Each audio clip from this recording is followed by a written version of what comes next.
Entretiens des Patriotes, bonjour à tous, heureux de vous retrouver. Gilets jaunes, anti-ZFE, paysans, la convergence des luttes.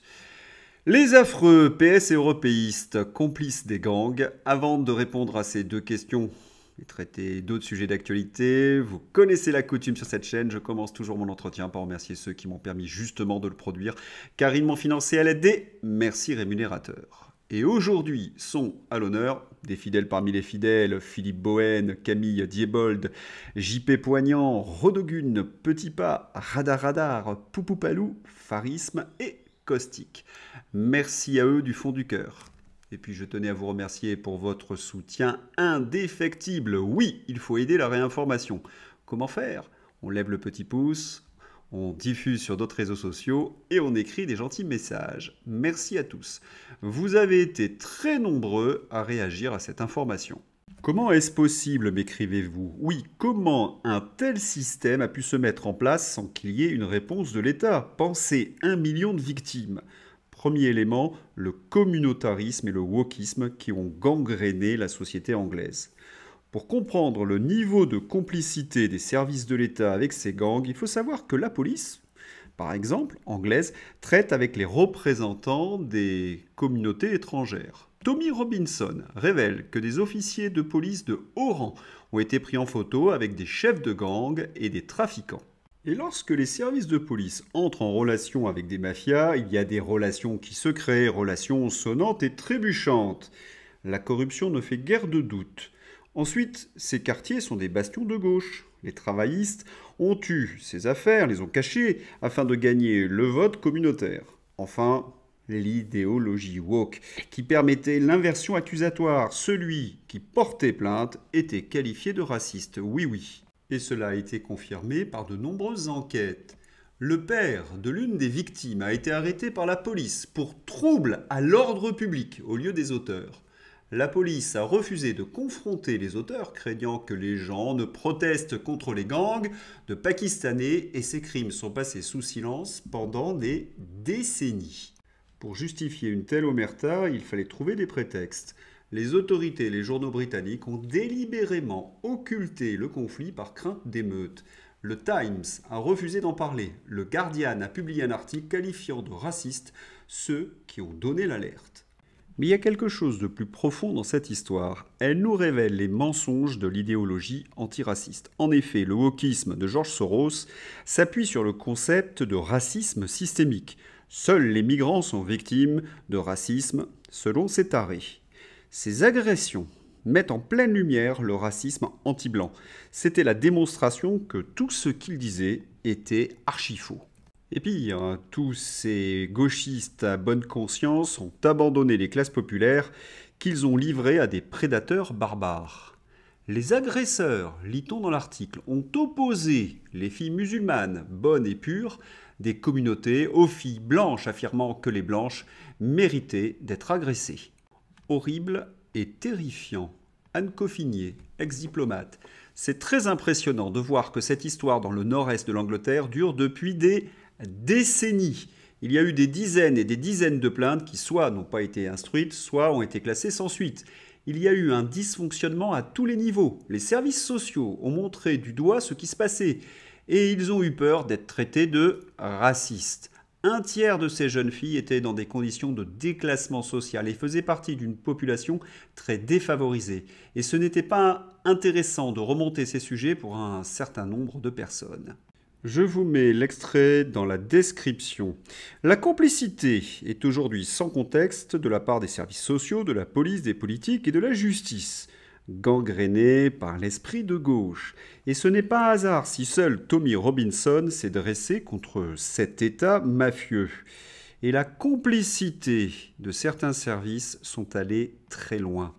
Lorsque la police a appris que des gangs s'approchaient des enfants aux portes des écoles, elle a caché l'information aux parents au cas où cela entraînerait des tensions communautaires. Tweet d'Elon Musk, mais qui mérite une petite traduction. Des tensions communautaires qui pourraient faire perdre les élections aux députés travaillistes ou à certains fonctionnaires lors dessous de table. Pour maintenir un tel système presque industriel, il ne manquait plus que la terreur. Ils ont arrêté et arrêté tous ceux qui dénonçaient ce système.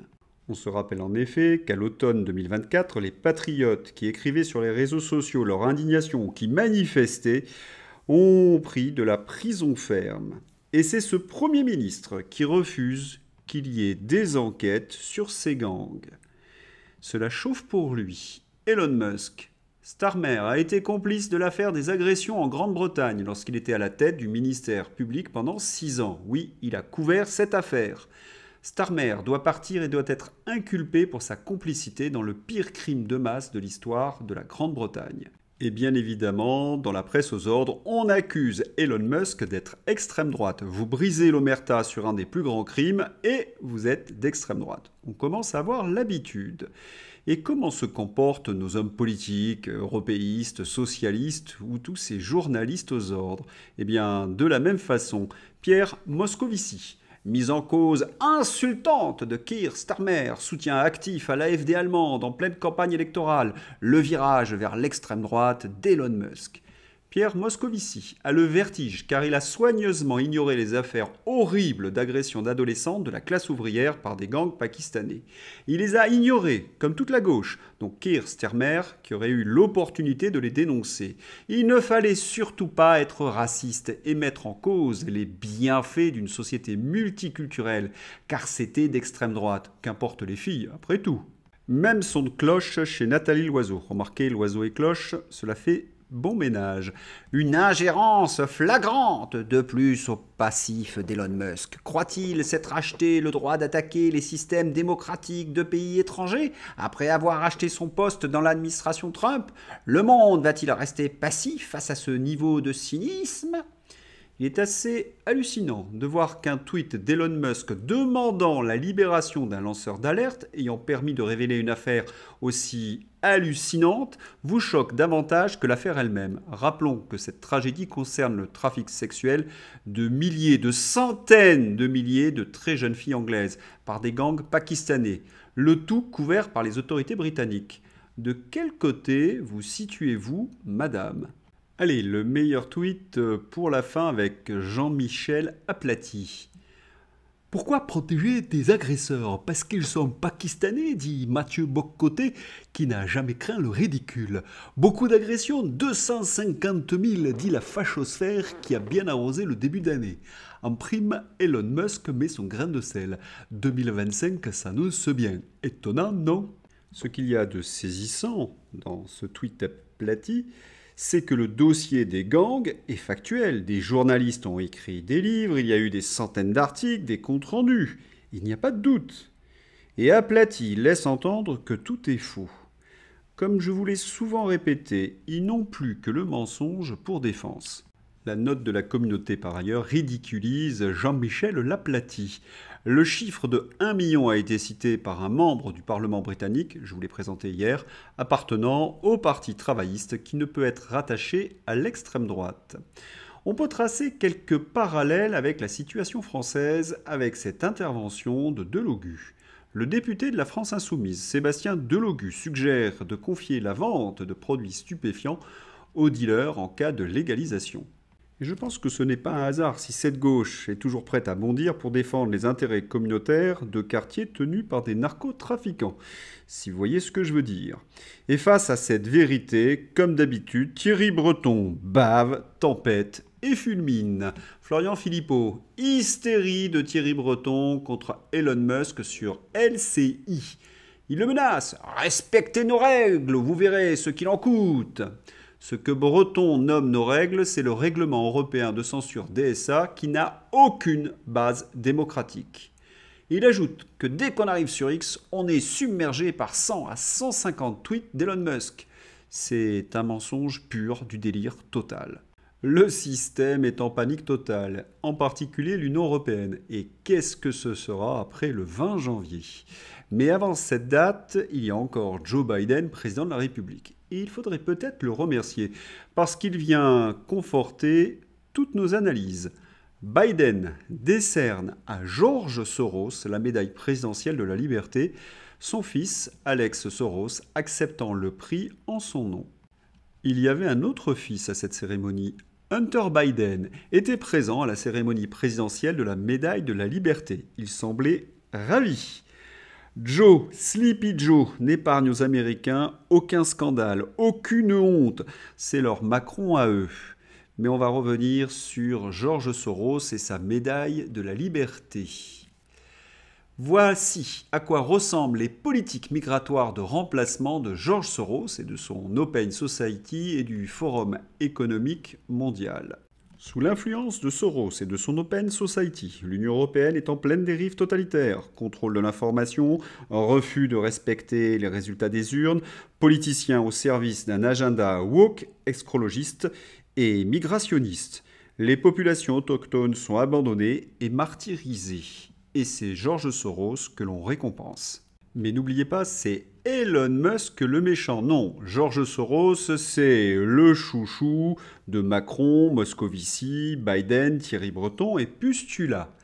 Comment distinguez-vous un bon d'un mauvais milliardaire? Ah, c'est évident, le méchant milliardaire voit une élection, il s'ingère.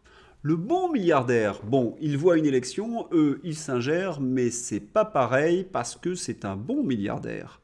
George Soros a soutenu financièrement la campagne anti-Brexit. Par l'Open Society, il est très actif dans tous les pays européens. C'est le mentor de Macron et de Pustula et de tous les délires excrologistes. ZFE, les Français se réveillent. Je viens d'apprendre que je n'ai plus de voiture. C'est une blague ou quoi ? Emmanuel Macron, on fait comment? Comment j'emmène mon enfant à l'école? Comment je vais travailler? Non mais j'hallucine. Ils se prennent pour qui ces gens? Ils croient que je vais racheter une nouvelle voiture? Ce type de témoignage abonde sur les réseaux sociaux. Et Alexandre Jardin devient le porte-parole de tous ces Français spoliés par cette mesure. Alexandre Jardin, écrivain sur les citoyens entravés dans leurs déplacements au sein de certaines villes, conformément aux nouvelles réglementations. Personne ne peut débourser 28 000 € pour acheter une voiture électrique dans sa région.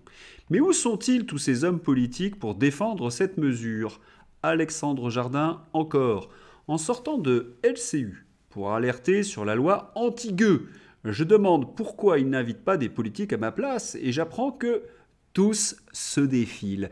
Pas un qui a voté cette loi indigne ne veut venir en direct la défendre. Tous les maires écolos invités ont refusé. Ce sont des lâches. Et honte à tous les élus, nous dit Béatrice Rosen, qui ont voté pour les ZFE, les zones à forte exclusion, ces zones anti-gueux, qui ont voté pour les prémices des villes de 15 minutes, ghettos connectés, base de la privatisation de quartiers entiers pour les riches ou pour contrôler la population et faire de l'ingénierie sociale. Une déclinaison du pass charlatan dit sanitaire, mais pour le climat. Honte, honte à eux. Bon. C'est important d'informer, mais il est peut-être temps de réagir et de rejoindre la contestation des paysans, des gilets jaunes et des anti-ZFE. Oui, il y a une convergence des luttes. Information, mobilisation, Paris. Départ le 5 janvier 2025. Nous avons besoin de vous, syndiqués, non syndiqués, artisans, commerçants, etc. Nous appelons le peuple français à se joindre à nous. Nous sommes tous concernés. Oui, tous à Paris le 5 janvier. Cette fois-ci, les tracteurs vont rentrer dans Paris. Seul syndicat agricole a appelé à la mobilisation cette fois, la coordination rurale veut rentrer dans Paris en tentant de se rapprocher du centre. Les tracteurs vont rallier la capitale dès dimanche. Énorme soutien aux paysans, chaque jour un peu plus détruits par l'Union européenne. Non, ils ne vivent pas des aides. L'Union européenne nous coûte chaque année 15 milliards d'euros, Pâques comprises. Et voulons-nous vraiment des campagnes sans paysans? S'il n'y a pas de production dans les campagnes, il n'y aura pas de nourriture dans les villes. C'est le cauchemar européiste qui remplacera nos paysans. Ce sont des dingues et il est urgent de les arrêter. Si l'on ne fait rien, dans moins d'une génération, il n'y aura plus du tout de paysans et nos campagnes seront couvertes de panneaux photovoltaïques. Madame Pannier-Runacher promeut cette horreur. Et là, j'entends une petite voix me susurrer « Oui, mais il faut lutter contre le changement climatique ». Mignot-Villard, moins 33 degrés. Près de Valfin, moins 28 degrés. Reculfaux, moins 28 degrés. Lachaud, moins 27 degrés. Les Pontets, moins 25 degrés. Moins 34 degrés dans le Jura ce matin. Encore une canicule liée au dérèglement climatique à cause des gaz à effet de serre. anthropique. La facture de chauffage cet hiver risque d'être rude, comme l'hiver.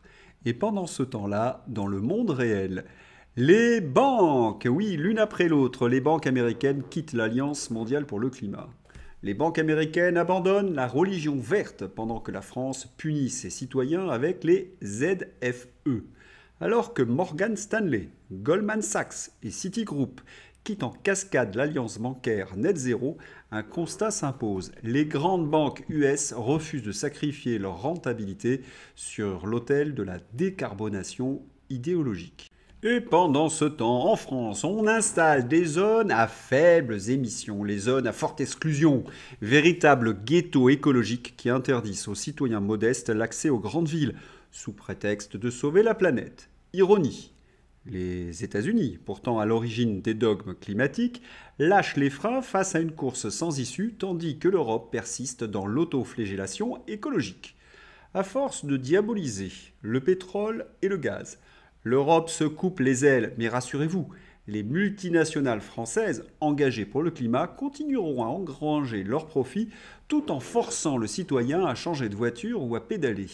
La vraie question n'est pas de savoir si les banques américaines reviennent à la raison, c'est de comprendre pourquoi la France persiste dans cette absurdité punitive. Pourquoi ? Car nous sommes sous la tutelle du World Economic Forum, de George Soros et de Laure Larbin, Macron, les escrologistes et Pustula. Allez, c'est l'heure d'ouvrir la page Fantaisie avec un tweet, comment dirais-je, pénétrant de Victor Sinclair, au bon tweet français. Théorème d'au bon tweet. Quand tu classes secret défense des mesures sanitaires prises pendant une fausse pandémie, c'est que tes mesures sanitaires, c'est une grosse arnaque au peuple, et t'as pas trop envie qu'il le sache, de peur d'affronter sa légitime et immense colère. C'est direct, mais il n'empêche. On pense tous pareil. Pascal Laurent. Pustula dit souffrir d'une pneumonie sévère à 48 heures de l'ouverture de son procès lié à ses achats de Pfizer. Comme par hasard, ces gens n'ont vraiment aucun sens moral. Une honte. Elle a annulé tous ses engagements pour les 2 prochaines semaines. On murmure, dans les milieux autorisés, que Musk est prêt à sortir un dossier sur Pustula. Lequel ? Les contrats Pfizer, les contrats d'armement, l'Ukraine ? On a vraiment l'embarras du choix. La grippe. On risque de dépasser les 10 000 décès. Pourquoi la grippe est particulièrement sévère cette année ?